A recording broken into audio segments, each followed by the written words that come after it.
성부와 성자 성령의 이름으로. 하늘에 계신 우리 아버지, 아버지의 이름이 거룩히 빛나시며 아버지의 나라가 오시며 아버지의 뜻이 하늘에서와 같이 땅에서도 이루어지소서.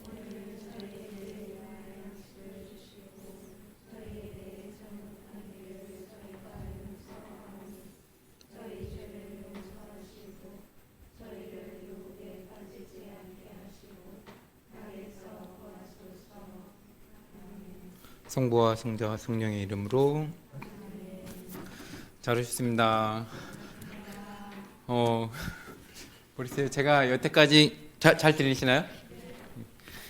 여태까지 해본 중에서 수녀님들이 가장 많으신 것 같아요. 뭐 많아봐야 한두 번 정도 계셨었는데 오늘 하는 처음인 것 같고요. 저는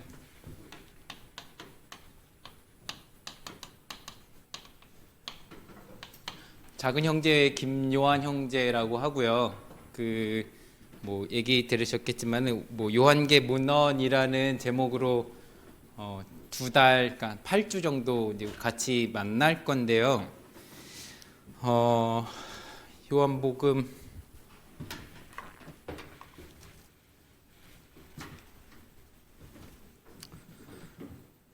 뭐 잠깐 그러면은 출석을 제가 계속 매번 부르지는 않을 거고요.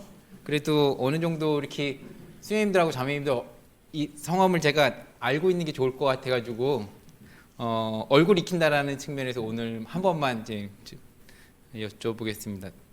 테레시타 수녀님, 네, 마누엘라 수녀님, 네, 베르나 수녀님, 네, 베로니카 수녀님, 네, 마르틴 수녀님, 네. 방노자 마리아 자매님, 네, 윤수경 벨라데타 자매님, 네, 그리고 안젤라 수녀님, 네, 유스티나 수녀님, 네, 한 분 원래 더 오신 것 같은데요. 네, 좀 이따 오실 것 같아요. 그래서 지금 대면으로는 10분 같이 수업하게 될 것 같습니다. 요한복음 하면 뭐라고 시작을 해야 되는지 잘 모르겠는데 요한복음 하면은 뭐가 가장 떠오르시나요? 요한복음 하면 이렇게 뭐 질문이 좀 난해하긴 한데요. 요한복음 하면 무엇이 떠오르냐라면요, 대부분 말씀하시는 것 중에 하나는 뭐냐면 어렵다. 왜 요한복음이 왜 어려울까요? 비유가 많아요? 근데 비유는 공간복음에서도 어떻게 보면은 많이 사용하시잖아요. 너무 많아요, 요한복음이요? 조금 이제 비유가 많은 것도 많은데요. 어렵다라고 생각하시는 이유 중에 하나가 오늘도 이제 같이 이야기하다 보면 나올 텐데 단어 하나에 뜻이 2개 혹은 3개 있는 경우가 많아요. 그러다 보니까 이게 이 뜻으로 해석할 것인지 저 뜻으로 해석할 것인지에 따라서 이게 의미들이 조금 많이 바뀌고요. 그러다 보니까 그 부분에 있어서 조금 어렵다라고 생각하시는 분들이 있으신 것 같아요. 그런 부분들이 있고요. 그 다음에 조금 우리가 공간복음에 익숙하다 보니까 조금 공간복음과 다른 느낌? 그리고서는 뭐랄까요? 그러면 저거부터 얘기를 해요. 우리 복음서 4개 있어요, 그죠? 4개 있는데 4개 중에서 뭐가 가장 먼저 작성이 됐다고 봐요? 마르코. 왜 마르코가 가장 먼저 작성이 됐어요? 네? 제일 짧아서. 학자들 다 그렇게 얘기하고 있어요. 예. 뭐 수녀님 개인 의견이 아니라 학자들 다 그렇게 얘기하고 있어요. 가장 짧고, 그래서 어떻게 보면은 이게 끝나는 것 같지 않게 끝나게 돼요, 마르코 복음이. 그러다 보니까 이거 뭐 왜 이러지 하고서는 약간 어설프게 끝나게 되는데, 마르코 복음 뭐로 시작해요? 무슨 내용으로 시작하나요, 마르코 복음? 네, 세례자 요한이 등장해요, 그죠? 세례자 요한이 등장해서 뭐라고 얘기해요? 하늘나라가 다가왔다. 회개하고 복음을 믿어라. 그 얘기를 한단 말이에요. 이제 우리 사순 시간에 이제 사순 시기에 이제 듣게 되는 그 복음 말씀을 듣게 되는데, 그것으로 이야기를 하면서 어디서 끝나냐면 이제 예수님께서 부활하신 이야기로 끝나게 되는데, 마르코복음은 그러니까 말씀드리면은 예수님의 공생활에서 시작을 해요. 공생활에서 시작을 하고요. 그 다음에 마테오복음하고 루카복음은 이 공생활에서 시작하는 걸 조금 앞으로 더 당겨요. 그죠? 어디로 와요? 어디까지 당겨요? 참고로 저는 제가 혼자 2시간 내내 떠들지 않아요. 혼자 떠들지 않고, 그다음에 질문이 굉장히 많고요. 그다음에 질문에 대답을 안 하시면은 제가 이렇게 이름을 호명하면서 말씀해 보시라고까지 하기 때문에 너무 이렇게 부담 갖지 마시고. 어디까지 오죠? 족보까지 와요. 이 족보까지 온다라는 건 무슨 얘기예요? 예수님께서 공생활로 당신을 드러내신 모습으로 마르코복음을 시작을 했는데요. 마테오복음하고 루카복음은요, 예수님께서 어떻게 태어나셨는지 이야기까지 끌고 옵니다. 끌고 오고, 그 다음에 이제 똑같이 끝나는 건 이제 예수님 부활 승천까지 가는데요. 마테오복음과 루카복음의 가장 큰 차이는 뭐예요? 가장 큰 차이, 뭐 조금 다시 얘기를 하면, 우리 지금 족보 얘기했어요. 그죠? 족보 얘기했는데, 마테오복음에도 족보가 있고요. 루카복음에도 족보가 있어요. 마테오복음과 루카복음의 족보는 어떻게 다를까요? 모르시면 성경책 보셔도 돼요. 마테오복음은 족보가요, 아브라함에서부터 시작해요. 아브라함에서부터 시작해서 누구까지 내려와요? 누구 족보예요? 예수님 족보죠. 그죠? 아브라함에서부터 시작해서 예수님으로 내려와요. 근데 루카복음은 반대로 예수님으로부터 시작해요. 그래서 거슬러 올라가요. 어디까지 올라가요? 어디까지 올라갈까요? 아담까지 올라가요. 여기에서 차이가 나타나는데요. 인류의 시작이 마테오복음이 생각하는 거는요, 마테오복음 저자가 생각하는 거는 아브라함으로부터 시작을 하고요. 루카복음 저자가 생각하는 건 누구부터 시작해요? 아담부터 시작해요. 왜 그러냐면, 마테오복음은 대상이 이스라엘 백성이기 때문에, 유다인이기 때문에 조상이 누구예요? 신앙의 조상인 아브라함으로부터 시작을 해요. 근데 루카복음은 대상이 누구냐면 이방인이에요. 이스라엘 백성이 아닌 이스라엘 밖의 사람들을 대상으로 하기 때문에, 그러다 보니까 아브라함부터 시작을 하면은 우리는 어떻게 되는 거예요? 근본 없는 놈들이 돼요. 뿌리 없는 사람들이 돼요. 그러다 보니까 어디까지 올라가야 돼요? 아담부터 내려와야 돼요. 그래서 아담으로까지 가는, 그래서 마테오복음과 루카복음이 비슷하면서도 차이가 나는 게 뭐냐면, 대상이 여기는 이스라엘 백성, 유다인들을 대상으로 하고요. 마테오복음은. 그다음에 루카복음은 이방인을 대상으로 하다 보니까 이야기가 조금씩 달라져요. 그런 차이들이 마테오복음과 루카복음에 있고요. 근데 여기서 우리 요 마테오, 마르코, 루카복음 세 개를 뭐라고 불러요? 네? 공간복음이라고 불러요. 그죠?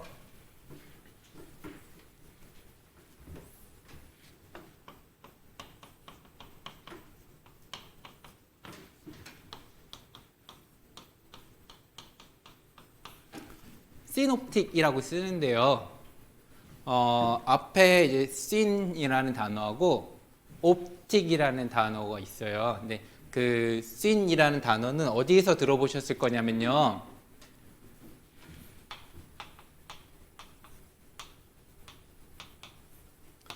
싱크로나이즈 뭐 하는 거예요? 싱크로나이즈 아시죠? 오늘 아침에 너무 일찍 일어나셔가지고 이제 정신들이 없으신가 봐요. 수영하는 거예요, 그죠? 수영하는 건데 싱크로나이즈의 평가 기준은 뭐예요? 두 사람이 수영해요, 그죠? 두 사람이 수영을 하는데 싱크로나이즈의 평가 기준은요, 두 사람의 행동이 동시다발적으로 똑같아야 돼요.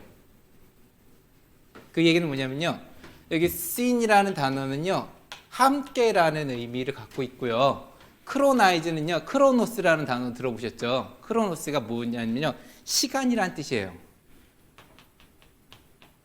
동시에 움직인다라는 거예요. 그래서 여기서 seen은요, 함께라는 뜻이 있고요. 그 다음에 옵틱은 어디서 들어보셨을까요? 옵티컬 어디서 들어보셨을까요? 네? 핸드폰? 옵틱은 지금 안경 쓰신 분들이 많으신데 안경점에서 들어보셨어요. 왜냐면 옵틱은 보다라는 뜻이에요. 함께 본다 그래서요. 뭐라 그랬어요? 우리는 뭐라고 번역했어요? 공관이라고 번역했어요. 그래서 공관복음이 시놉틱을 우리는 공관복음이라고 번역했어요. 그러니까 공통된 관점이라는 거, 공통된 관점이 이게 뭘 얘기를 하느냐? 이게 이제 요한복음하고 나머지 세 개 복음을 구분을 하다 보니까 이제 공관복음이라고 이름을 붙이게 됐어요. 근데 여기서 가장 큰 거 중에 하나는 뭐냐면,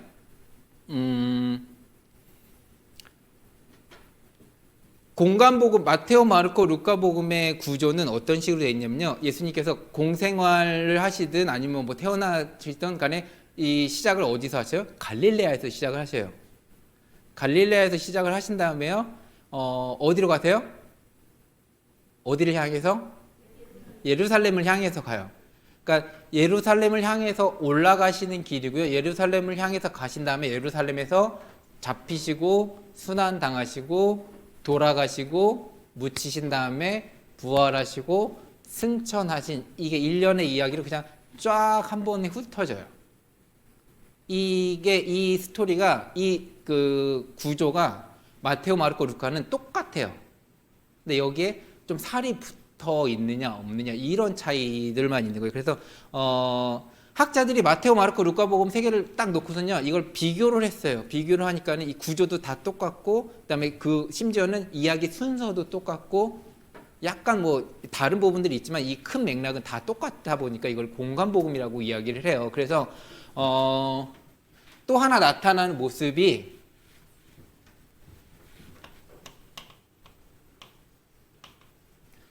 이출전설 뭐 이런 식으로 이제 표현하는데요. 이 단어는 기억하지 않으셔도 괜찮아요. 단어는 기억하지 않으셔도 되는데 무엇을 얘기하냐면요. 마테오 복음사가하고 루카 복음사가가 그 복음을 작성하는 데 있어서 아까 말씀드린 것처럼 마테오하고 마르코하고 루카 복음을 보다 보니까 이 세 가지 복음서가 비슷한 내용, 똑같은 내용들이 너무 많단 말이에요. 그래서 학자들이 뭘 했냐면요. 이게 가장 짧죠, 그죠? 이게 가장 짧으니까 마테오 복음에서 마르코 복음 내용을 뺐어요. 그리고 루카 복음에서 마르코 내용을 뺐어요. 그러다 보니까 뭐예요? 남는 부분이 있어요, 그죠? 마테오에서 마르코를 뺀 부분하고 루카에서 마르코를 뺀 부분하고 요 부분하고 요 부분을 또 비교했어.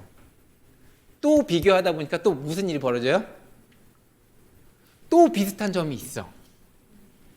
또 비슷한 점이 있어서 그 무엇인가가 비슷한 점이 있다는 걸 이제 발견했어요, 학자들이. 그래서 어떤 썰을 풀기 시작하냐면 마테오 복음 사가는 마르코 복음하고 이 무엇인가를 갖고 복음을 작성하고 루카 복음 사가도 마르코 복음하고 이 무엇인가를 갖고 작성했다라고 생각을 해요. 근데 그럼에도 불구하고 요거 두 개에서 요 비슷한 내용을 빼고 나니까 뭐예요? 마테오 복음 고유 부분이 있고요. 루카 복음 고유 부분이 있어요.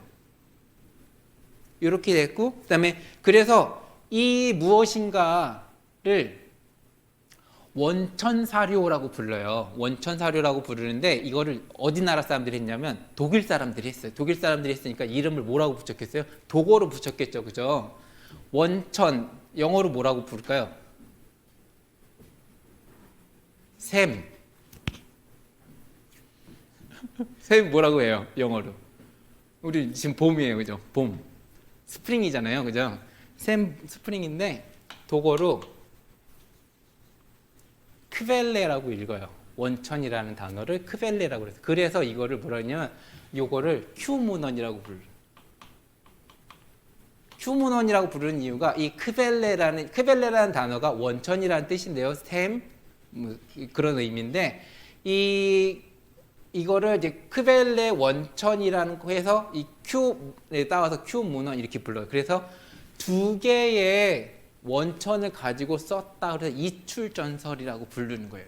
이걸 어디까지나 이거 썰이에요. 근데 지금까지는 아직까지는 학자들이 이거를 뒤엎은 다른 썰을 내놓지 않았기 때문에 이게 가장 그럴 듯하다고 사람들이 생각하고 있고요. 그래서 지금 공간 복음의 구조는 이렇게 돼 있다라고 보고 있어요. 근데 여기에서 이 마테오, 마르코, 루가 복음과 요한 복음이 달라요. 다른데 이게 어떻게 다르냐라고 이제 봤을 때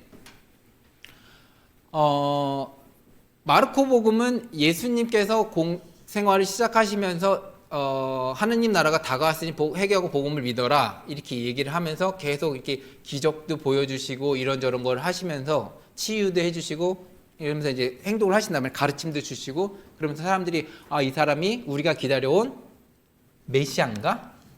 이 생각을 하게 돼요. 근데 문제는 뭐냐면 알아듣지를 못해. 메시아인지 하느님이 보내신 하느님의 아드님이신지 알아듣지를 못해요. 그래서 결국에는 어떻게 하냐면 그렇게 하다가 어떻게 돼요? 십자가에 못 박게 돼요. 못 박게 되면서 근데 못 박은 상황에서 제자들은 어디 있었어요? 도망가서 없었어요. 그죠? 그리고 예수님께서 부활하시고 나서 제자들한테 다시 모습을 보여주셨음에도 불구하고 제자들은 어떤 사람들은 부활하셔서 기쁘다라고 얘기를 하는데 어떤 제자들은 뭐예요? 이거 사실이야? 믿지 못했다라는 부분까지도 있고요. 그 다음에 심지어는 어떤 식으로 돼 있냐면은 그 로마 병사들을 시켜서 제자들이 밤에 훔쳐갔다라고 소문을 전파하게 해라. 그래가지고 그 얘기가 지금까지도 돌고 있다라는 식으로 복음서에 기록돼 있어요. 그러니까 예수가 복음서라는 거는 예수가 하느님의 아들 그리스도라는 것을 보여주기 위한 이야기인데 복음서 안에서 보면 공간복음서에서는 심지어 예수님을 그렇게 따랐던 제자들임에도 불구하고 예수님이 하느님의 아들 메시아라는 것을 온전히 고백하지 못하는 모습이 나요. 단 한 번 누가 실수했어요. 누가 실수했어요? 누가 실수했어요? 베드로가 실수했어요. 베드로가 어찌 실수했어요? 당신이 하느님께서 보내신 하느님의 아들이 메시아시면 이런 고백했어요. 그죠? 왜 제가 이걸 실수라고 표현하냐면 그 일이 있고 나서 바로 무슨 일이 벌어져요? 네. 예수님께서 순환 예고를 하시거든요. 순환 예고를 하시는데 거기서 베드로가 그럴 일은 절대 없을 겁니다. 그러니까 예수님이 거기서 뭐라고 말씀하셨어요? 사탄아 물러가라 이 얘기 나와요. 네, 그런 식으로 공간복음서에서 이야기되는 거는 예수님이 하느님의 아들이시다라는 거를 온전히 고백한 사람이 단 한 명 나와요. 그게 누구예요? 십자가 밑에서 창으로 찔른 병사예요. 병사는 이분이 참 하느님의 아드님이셨구나라고 그 사람은 알아보고 그 사람은 고백해요. 그렇지만 예수님의 제자들은 다 도망가고 없어졌고 고백하지 못하고 믿지 못하는 모습으로 나타나요. 이게 이제 공간복음의 이야기예요. 요한복음으로 넘어와요. 요한복음에서 처음에 시작할 때 처음에 말씀이 계셨다. 말씀은 하느님과 함께 계셨는데 말씀은 하느님이셨다. 여기서 말씀은 누구예요? 예수 그리스도예요. 그죠? 예수 그리스도가 하느님이다라는 것을 요한복음은 아예 점을 찍고 시작해요. 그래서 요한복음의 구조는 예수가 당연히 하느님의 아들이시고 하느님의 파견자이시고 하느님이시다라는 걸 당연하다라는 식으로 시작을 결론을 내리고 시작하는 식으로 간다라는 거. 그래서 요한복음 내 안에서는 계속 물론 여기서도 제자들이 온전히 고백하지 못하는 모습도 나타나긴 하지만 그럼에도 불구하고 요한복음은 앞에 공관복음하고 이야기가 달라요. 그러다 보니까 조금 우리에게 익숙하지 않게 보여지기도 하고요.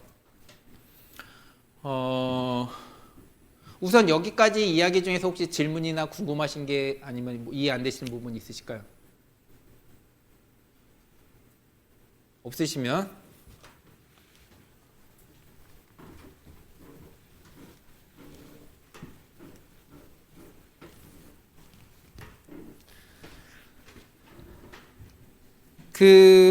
저거를 요한복음을 전부 다 하기에는 양이 좀 많고요. 그리고 저한테 주어진 시간이 아까 말씀드린 것처럼 8주 16시간밖에 없어서요. 무엇을 이야기할까 하다가 요한복음 뭐 지금 우리 요한계 문헌인데요. 제목이 요한복음의 신학 혹은 뭐 요한계 문헌의 신학에 대해서, 그러니까 이 요한계 문헌의 신학이라는 거 뭐냐면 아까 말씀드린 것처럼 공관복음하고 다르다라고 말씀드릴 때 가장 큰 차이가 뭐냐면은 여기에서는 공관복음에서는 예수님께서 메시아라는 거를 온전히 고백하지 못하고 알아보지 못했는데 요한복음에서는 그거를 어떻게 보면 찍고 들어갔다라는 거, 이게 신학 자체가 다르기 때문에 그렇거든요. 그래서 이걸 어떤 모습들이 있는지 그 특징을 알아보려고 하고요. 근데 그것을 알아보려고 하다 보니까 어떤 본문을 갖고 이야기하는 게 좋겠다라는 생각이 들었고요. 근데 이거를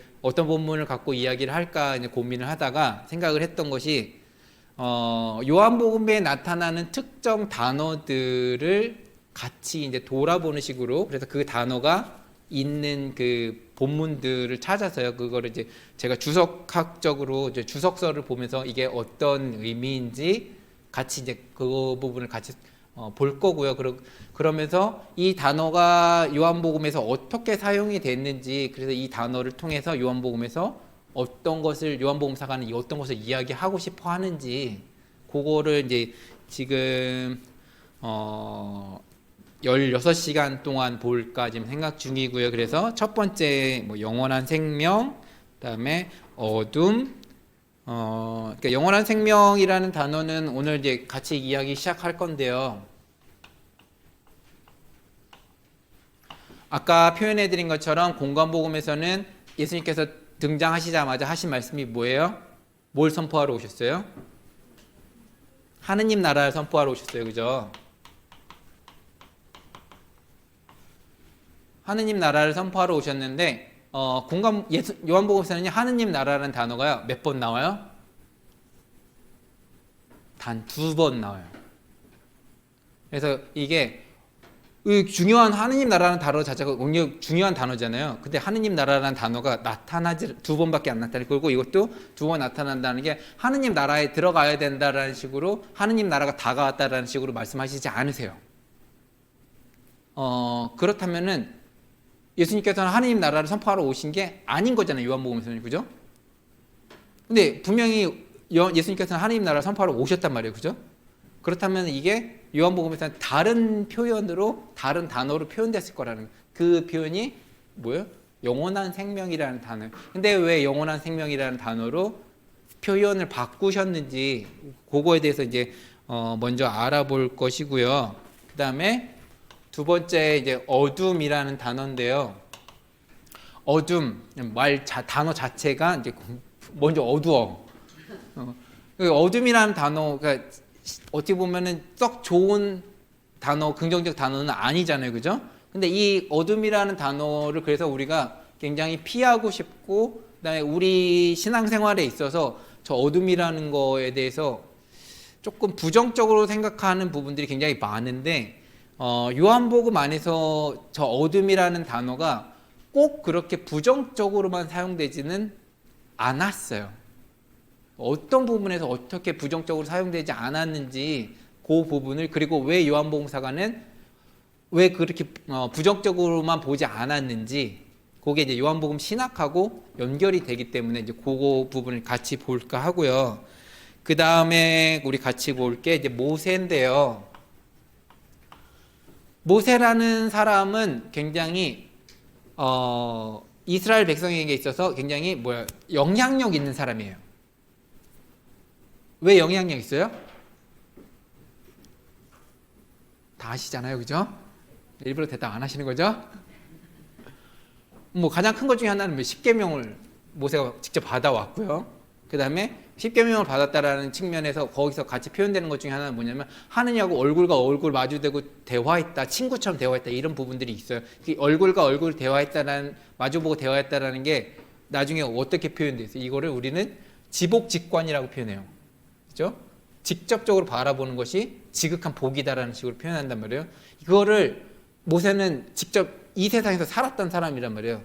그렇고 모세는 이스라엘 백성을 계속 이끌어왔던 사람들이고, 그렇기 때문에 모세라는 사람이 이스라엘 백성에게 있어서 모세라는 사람은 어마어마한 위치에 있는 사람인데, 이 모세, 그래서 이제 요한복음에도 모세라는 언급이 굉장히 많이 나와요. 많이 나오고, 예를 들면은 로고스 창가에서도 율법은 모세를 통하여 주어졌지만 은총과 진리는 예수 그리스도를 통하여 왔다, 이런 식으로 이제 모세라는 이름이 여기서 이제 직접적으로 언급이 되고요. 그 다음에 간접적으로 모세가 언급되는 경우들도 있어요. 지금 우리 오늘 3장 이야기 같이 볼 건데요. 3장 이야기 보면서 무슨 얘기 나올 거냐면요. 뭐 여기서도 이제 모세가 언급되긴 하는데, 모세가 광야에서 뱀을 들어 올린 것처럼 이라는 식으로 이제 광야 탈출기 이야기, 그 이야기를 하면서 이제 모세가 언급이 되고요. 근데 모세를 언급하는 이유가 있어요. 요한복음 사가가.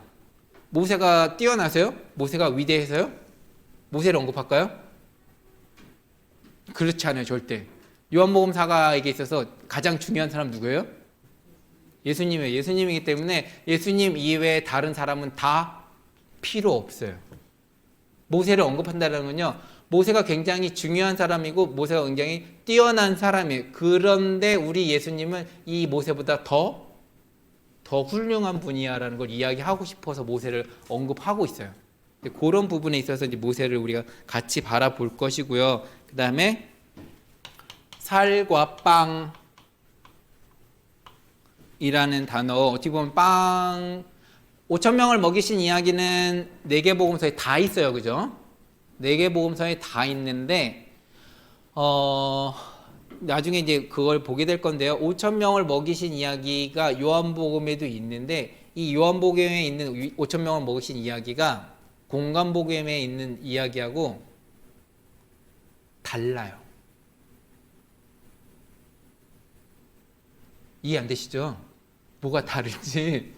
뭐가 다른 게 뭐가 있을까? 뭐, 빵 5개, 물고기 2마리, 뭐, 다를 게 뭐, 그걸로 기적 일으키셨다는 거 뭐, 다를 게 없잖아요. 그죠? 다를 게 없는데, 이거를 세세하게 다 뜯어보면은 다른 게 엄청 많이 나와요. 예를 들면은, 마르코 복음에서 5천 명을 먹이신 이야기는 어디에서 이루어져요?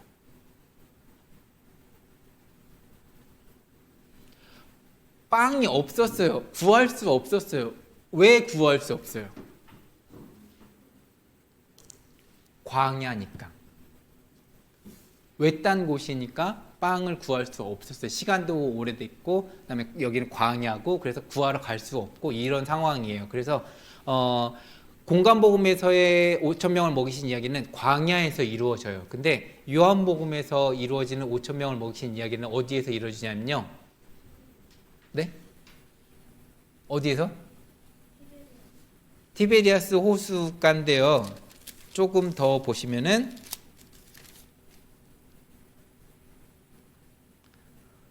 많은 군중이 그분을 따라갔다. 그분께서 병자들에게 일으키신 표징들을 보았기 때문이다. 예수님께서는 산에 오르시어 라고 표현되어 있어요. 어디에서 이루어져요? 산에서 이루어져요. 왜 산에서 이루어져요? 이거는 요한복음 사가가 광야를 산으로 바꾼 거잖아요. 그죠? 우리 학자들은 이제 요한복음 사가가 광야에서 산으로 바꿨다라고 표현해요. 왜냐하면 아까 말씀드렸지만 공관복음이 먼저 작성이 됐잖아요. 그죠? 그리고 요한복음은 나중에 작성이 되다 보니까 요한복음 사가가 이 얘기는 바꾼 것이다라고 이제 학자들 보고 있는데요. 그럼 왜 산이라고 바꿨냐라고 했을 때 산은 어떤 자리예요? 하느님 만나는 곳이에요. 그죠? 그래서 아까 얘기했던 것처럼 모세도 하느님을 만나고 하느님한테 십계명을 받으려고 산 위에 올라갔어요. 예수님께서 산에 오르셨다라는 건 뭐냐면요, 하느님을 만나러 가는 것이고요, 거기서 하느님께서 모든 것을 다 해결해 주실 거라는 것이 이미 바닥에 깔려 있어요. 그렇기 때문에 기적이 일어난다는 건 당연한 거예요. 근데 그런 식으로 해서 그 이야기가 나오고 나서 그 생명의 빵 이야기가 주구장창 나오잖아요, 그죠? 요한복음 6장 전체가 이제 우리 소위 말하는 이제 부활 몇 주간인지 정확히 기억이 안 나는데 저희는 빵 주간이라고 부르는데요. 복음서가 맨날 빵 얘기야. 복음 묵상을 뭘 해야 될지 맨날 똑같은 내용 같으니까 빵 얘기, 그 6장을 다 쪼개가지고서는 조금씩 읽다 보니까 매번 그 빵 얘기를 하게 되는데, 그 빵이 그만큼 요한복음에서 굉장히 중요하고요. 이 빵이 뭐예요? 예수 그리스도의 살이잖아요. 그리고 이 살이라는 거를 여기서 뭐예요? 내 살을 먹고 내 피를 마시는 사람은 어떻게 돼요? 영원한 생명을 얻는다 그랬잖아요. 이게 여기하고 다시 연결이 돼요. 그래서 이제 살과 빵이라는 부분을 요한복음에서 어떻게 이야기되고 있는지 요 부분까지 이제 보게 되면은 우리가 지금 16주 동안 이번에 이제 2달 동안 하려고 하는 부분 크게 보신다라고 생각하시면 됩니다. 우선은 제가 준비한 거는 요 정도고요. 근데 여기서 중간중간에 뭐 궁금하신 거나 있으시면은 저한테 이제 말씀해 주시면은 뭐 제가 준비해서 같이 나눠 볼 수도 있을 것 같고요. 그 다음에 또 하나 말씀드리고 싶은 거는 뭐 이렇게 우리 같이 나눔 하다가도 궁금하신 거 있으시면은 언제든지 질문하셔도 좋고요. 그 다음에 우리나라 사람들 생각하는 것 중에 하나는 뭐냐면, 이런 질문 해도 되나라는 생각들을 이제 많이 이제 자가 검열을 먼저 하시는 경우들이 많으신데, 뭐 그러지 않으셔도 된다라는 거 뭐 너무 부담 없이, 그리고 이런 질문하면 내가 굉장히 무식해 보일 텐데라고 생각을 하시는 경우들이 많은데요. 그 질문을, 그 생각을 옆 사람도 같이 하고 있기 때문에 질문을 못 하고 있다라는 거 용기 내서 하시면 된다라는 거 말씀드리고 싶습니다. 우선은 지금 영원한 생명 자료 올려드린 거 혹시 갖고 오셨나요? 그거 같이 볼까요?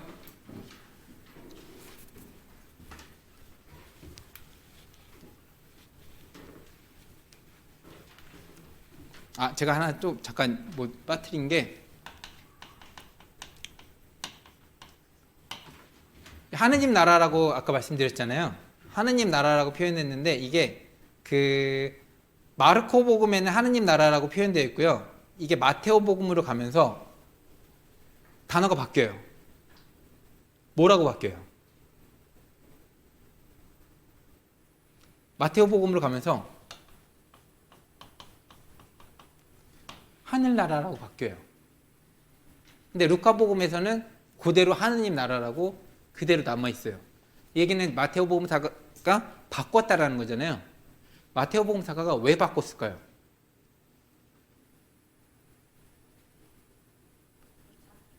네? 쉽게 잘 이해하도록. 그게 아까 지금 말씀드린 것처럼 이 대상이 누구냐에 영향을 받은 건데요. 독자가 누구냐에 따라서 이제 영향을 받은 건데, 마테오 복음은 독자가 누구라고 말씀드렸죠? 이스라엘 백성이라고 얘기했잖아요. 이스라엘 백성한테는요, 금기어가 하나 있어요. 뭐예요? 하느님이라는 이름을 부르면 안 돼요. 그러다 보니까 하느님이라는 단어를 쓸 수 없어요. 그러다 보니까 어떻게 해요? 하늘나라라고 바꿨다라고 학자들은 보고 있어요. 그래서 마테오 복음만 하늘나라라고 표현되어 있고요. 루카 복음하고 이제 마르코 복음에는 원래 하느님 나라라고 써 있는데, 이거를 루카 복음상 그대로 가져왔다라고 보고 있고요, 학자들은. 마테오 복음은 이 대상이 유다인이기 때문에 하느님이라는 단어를 하늘나라로 이제 바꿨다라고 이제 보고 있습니다.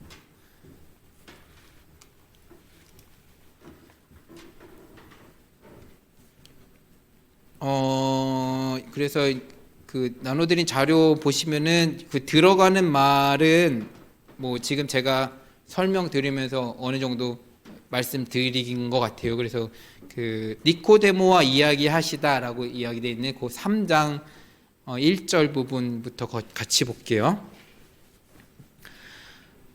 니코데모는 바리사이에 속하며 유다인들 가운데 지도자였다. 그는 예수에게 스승님이라는 칭호로 질문을 시작한다.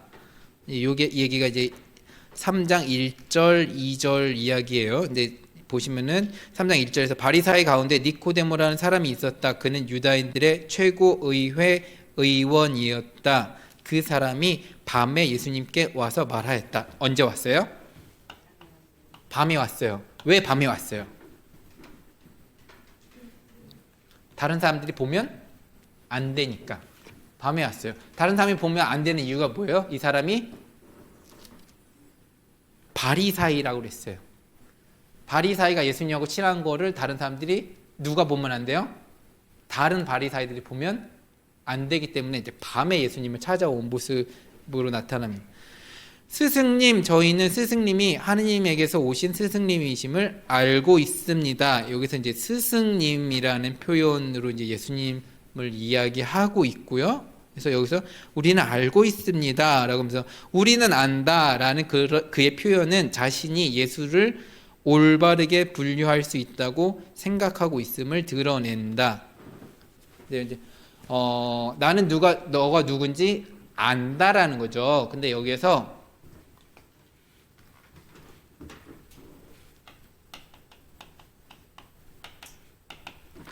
안다라는 거는요,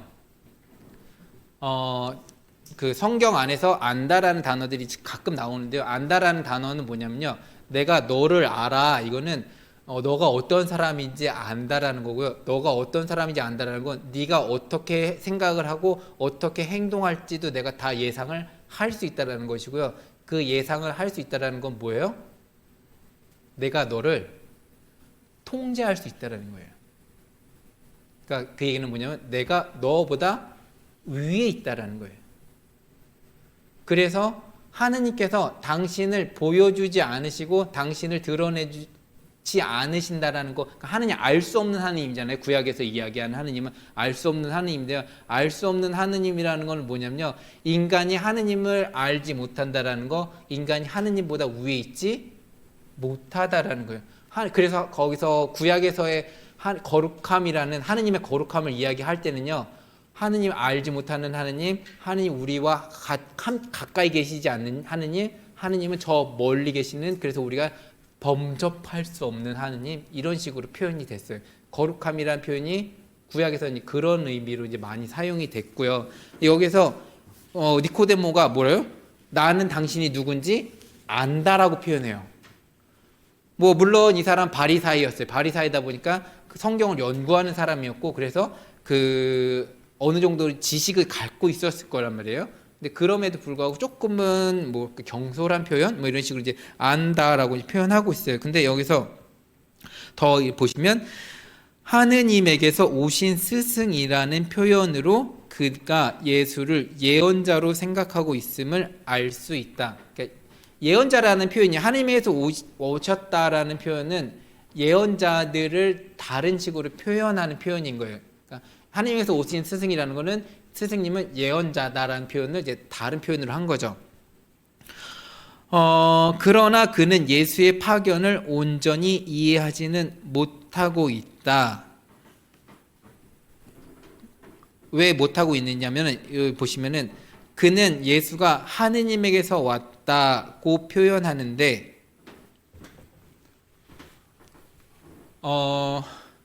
그 신약 성경 그리고 특히나 요한복음을 이제 이야기하다 보니까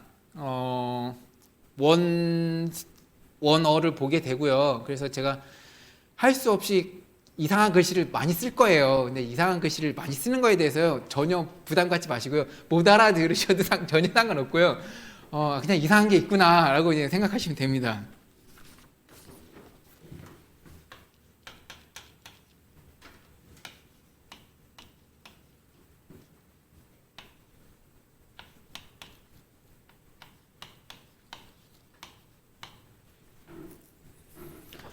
여기 하느님에서 왔다라는 표현이 이렇게 되어 있는데요. 아포테우 엘렐루타스 이렇게 되어 있고요. 그다음에 아포 하면은 영어에 이제 from이고요. 그다음에 테오 하느님. 그리고 이게 엘렐루타스라는 단어가요.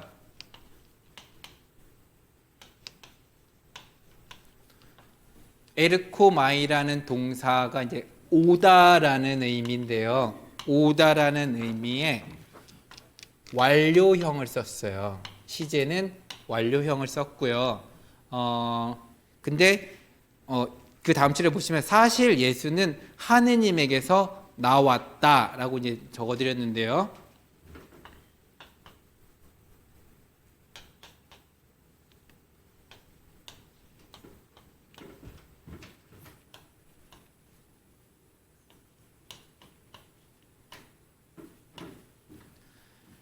엑투테우 엑셀톤이라는 단어인데요.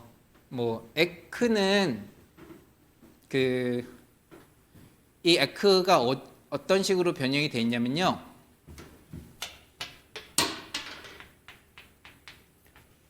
영어에 엑시트 하잖아요. 엑시트 할 때 이 엑스가 이 에크하고 같은 어근이에요.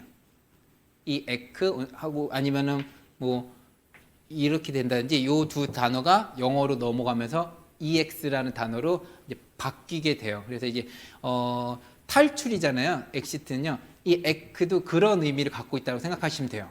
이것도 혹시나 이제 밖으로라는 뜻인 거죠. 그래서 하늘에게서 밖으로라는 의미를 조금 더 갖고 있다라는 것이고요. 여기 보시면은 여기에도 에크가 이제 그대로 있어요. 그리고 엘토는 이 에르코마이 동사에서 온 거예요. 그래서 여기에서는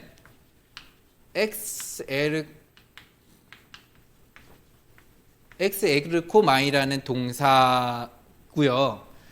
그래서 여기는 단순히 오다 이렇게 나와 있는데 여기는 뭐뭐로부터 나오다라는 의미가 이제 여기 있고요. 여기에서 시제는 아우리스트 시제 이렇게 보고 있어요. 여기서 오다라고 이야기하는 건요. 우리가 일반적으로 생각하는 가다 오다의 의미예요. 가다 오다의 의미인 거고 그 다음에 완료형 시제를 썼다라는 건 뭐냐면요. 과거를 뜻하는 거예요. 과거를 뜻하라는 건데 완료형이라는 사건이 완료됐다라는 거죠. 그죠? 사건이 완료됐다라는 거는 지금은 이루어지지 않고서는 과거에 있었던 일을 표현하는 거잖아요. 이게 과거의 사건이 완료된 거니까. 그래서 과거의 사건을 이야기하는 건데요.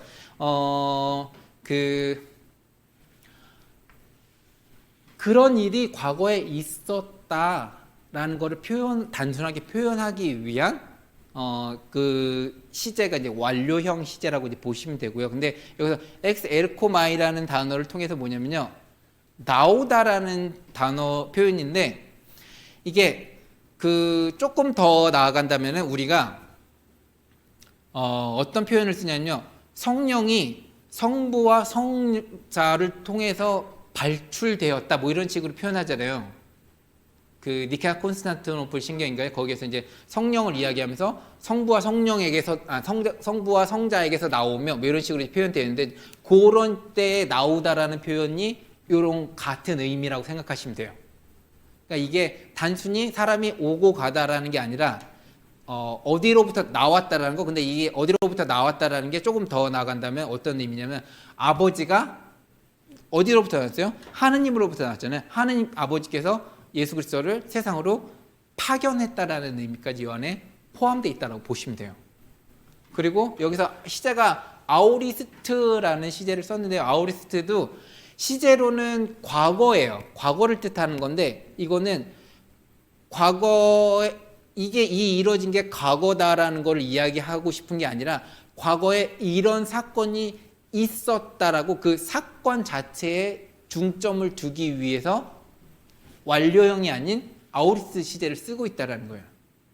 그래서 우리말 번역에서는 그냥 하느님에게서 왔다, 하느님에게서 나왔다 별 차이가 없이 느껴지긴 하는데 지금 여기에서 니코데모가 이야기하는 거는 당신은 하느님에게서 하느님에게서 오신 스승님이다라고 얘기하는 건 뭐냐면 그냥 하느님을 믿으면서 그러니까 좀 전에 표현해드린 것처럼 하느님에게서 왔다라는 게 예언자라는 의미를 담고 있다라고 말씀드렸잖아요. 하느님에게서 온 사람들은 많아요. 조금 더 나아가면 뭐예요? 우리 모두 다 하느님에게서 온 사람들이에요. 이제 그런 의미에서 근데 니코데모는 예수님을 표현하면서 조금 그래도 우리하고 좀 다른, 우리보다 조금 더 높은 그런 의미에서 그래서 예언자격으로 생각하면서 하느님에서 왔다라는 의미를 여기다 붙이고 있는데 예수님께서 말씀하시는 건 뭐냐면 요 표현이 어디냐면요 8장 42절에 나오는 표현이에요. 이 하느님에서 나왔다라는 표현이 이제 8장 42절에서 나오는 표현인데요. 여기 그 자료에도 있어요. 자료에도 있는데 거기 잠깐 볼까요? 그러면요 8장 42절.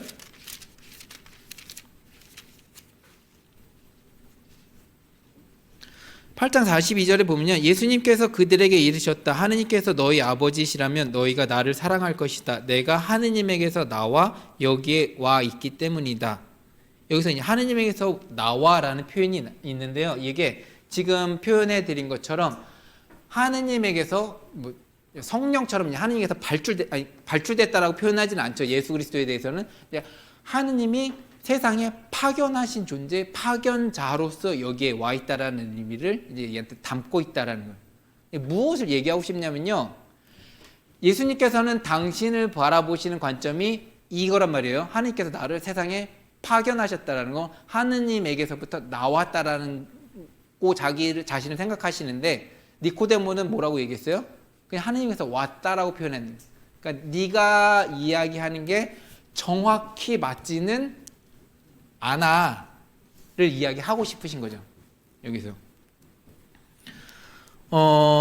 그래서 조금 더 보시면 그 단락의 마지막에 하느님께서 예수와 함께 계실 뿐만 아니라 그가 하느님이시다라는 거, 하느님께서 나왔다라는 거, 아까 제가 표현해 드린 것처럼 성령이 성부와 성자로부터 발출되어서 나왔다라는 거. 근데 우리가 그렇기 때문에 성령도 하느님이라고 믿잖아요. 삼위 중에 한 위격으로서의 하느님이라고 우리가 믿잖아요. 그런 것처럼 여기에서 내가 단순히 하느님으로부터 온 사람이 아니라 하느님으로부터 나왔다라는 거는 내가 하느님이다라는 거를 이 안에 같이 담고 있다라는 것입니다. 그러면서 예수님께서 말씀하십니다. 예수는 하느님의 나라를 보기 위해서 다시 태어날 필요가 있다라고 설명한다.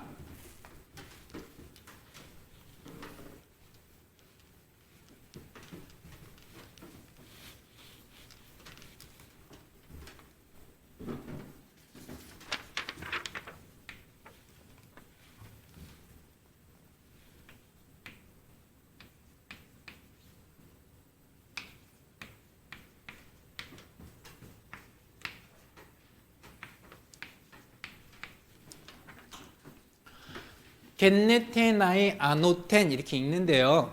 겐네테나이 하면요 태어나다라는 뜻이고요.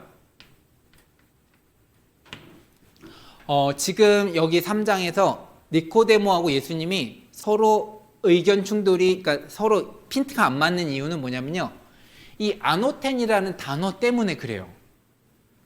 아노텐이라는 단어가 아까 처음에 말씀드린 게 요한복음 안에서 단어 하나가 의미를 2개, 3개 가지고 있다라고 말씀을 드렸잖아요. 이 단어가 의미가 2개가 있어요.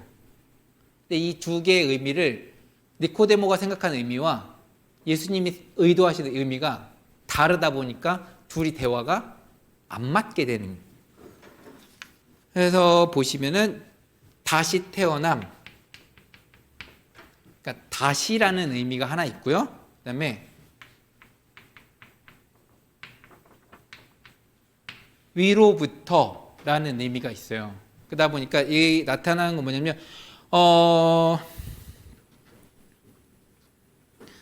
우리말 번역은 3절에서 어떻게 되어 있냐면요. 내가 진실로 진실로 너에게 말한다. 누구든지 위로부터 태어나지 않으면 하느님의 나라를 볼 수 없다. 이렇게 얘기를 예수님께서 하셨고요. 그러다 보니까 니코데모가 예수님께 말하였다. 이미 늙은 사람이 어떻게 또 태어날 수 있겠습니까? 라고 하면서 여기서 뭘로 받은 거예요?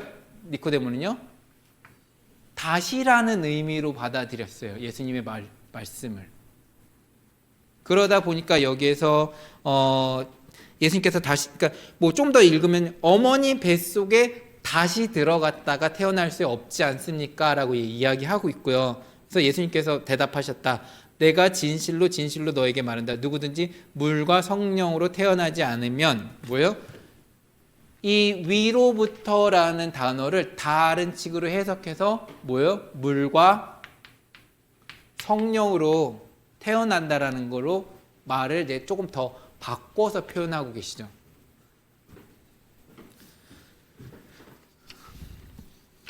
그래서 쭉 보시면 널리 퍼진 의견에 따르면 요한의 예수는 의식적으로 한 단어가 두 가지 의미를 갖는 표현을 선택한다. 여기뿐만 아니라 한 단어 안에 두 가지, 세 가지 의미가 있는 단어들이 요한복음 안에 굉장히 많아요. 근데 그거를 모르겠어요. 학자들이 보기에는 예수님께서 일부러 그런 단어를 이제 사용하신다라는 식으로 이제 표현하고 있는 거고요. 그러나 아마도 여기에서는 새로 태어남을 의미할 것이다.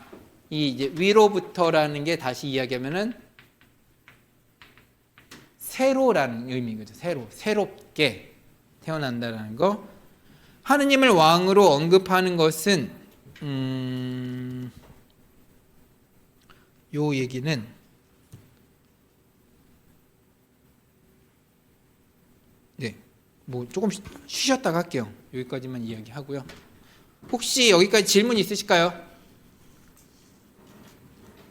정신들이 없으신 것 같아요, 그죠?